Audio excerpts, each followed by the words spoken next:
28 साल का हो चुका था ऋषभ, लेकिन शादी करने को तैयार ही नहीं था। माँ बाप पूरी तरह से परेशान हो चुके थे।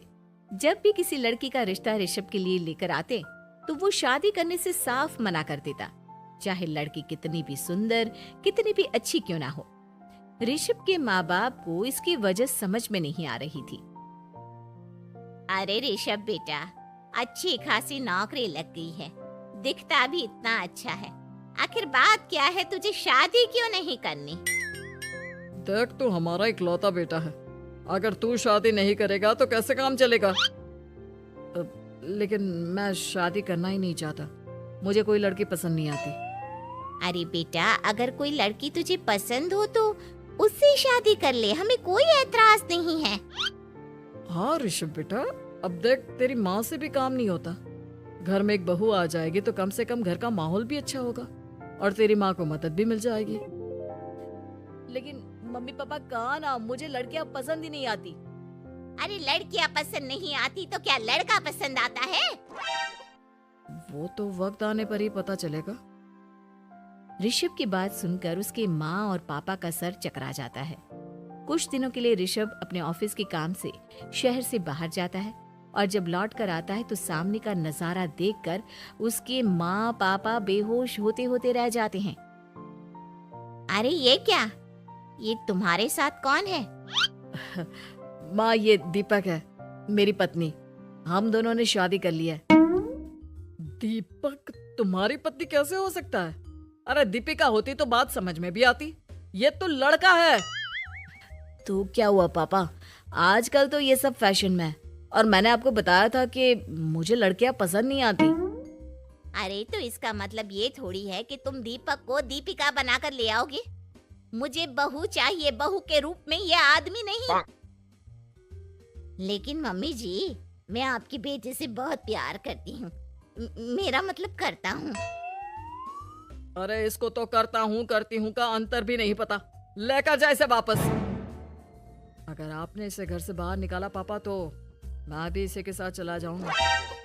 मैं ऋषभ के बिना जी नहीं सकती, मेरा मतलब जी नहीं सकता।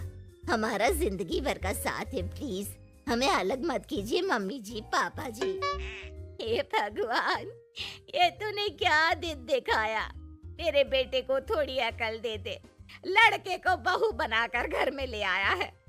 अब क्या होगा, हम दुनिया को क्या मुंह दिखाएंगे? माँ, बेकार में परेशान हो रही हो। दीपक आपके सारे काम करेगी और एक अच्छी बहू की तरह आपके साथ रहेगी, देखना। पहले तो खुद तो क्लियर कर ले कि यह कुछ करेगा या करेगी, बाद में हम सोचते हैं कि हम क्या करें। बहू के आने के बाद क्या कहते हैं, मुंह दिखाई की रस्म, तो आप भी वही कर लीजिए। आप चाहे तो मैं पूरे मोहल्ले में न्योता दे आती हूँ। अरे रहने दे, तेरी वजह से बेइज्जती और ज्यादा होगी। आई बड़ी, अब मेरा मतलब है आया बड़ा न्योता देने वाला। अगले दिन सुबह के वक्त दीपक बड़ी नजाकत से चलता हुआ सबके लिए चाय बनाकर सुबह सुबह बालकनी में आ जाता है। प्रणाम मम्मी जी, प्रणाम पापा जी। ये देखिए, चाय बिल्कुल आपकी पसंद की है। मुझे ऋषभ ने सब कुछ बता दिया था कि आपको क्या क्या पसंद है। हे भगवान, ये सब क्या हो रहा है? ये क्या नौटंकी है? नौटंकी कहाँ है? माँ देखिए तो, मेरा दीपक आपका कितना ख्याल रख रहा है। लाओ, अब जो भी है, जैसी भी है, चाय पियेंगे ही सही। थोड़ी देर के बाद, वैसे दीपक, चाय तो तुमने बहुत अच्छी बनाई है, चलो कुछ तो अच्छा हुआ। अगले दिन, अजी सुनते हैं, आज पैरों में बड़ा दर्द हो रहा है, लग रहा है घुटनों में फिर से कुछ न कुछ प्रॉब्लम हो रही है। डॉक्टर ने वो दवाई दी थी, उसकी मालिश करो ना अपने घुटनों पर, आराम मिल जाएगा। वो क्या है ना, खुद के हाथों से ठीक से मालिश नहीं हो पाती। अरे मम्मी जी, आपको परेशान होने की क्या जरूरत है, मैं हूँ ना, लाइए मैं आपके पैरों पर मालिश कर देता हूँ, मेरा मतलब कर देती हूँ। अरे रहने दे, घर में बहू होती तो सेवा करती, यहाँ तो आदमी बहू बनकर बैठा हुआ है। मम्मी जी नाराज मत होइए, एक बार मुझे मौका तो दीजिए आपकी सेवा करने का। अच्छा ठीक है, ये ले दवाई लगा दे।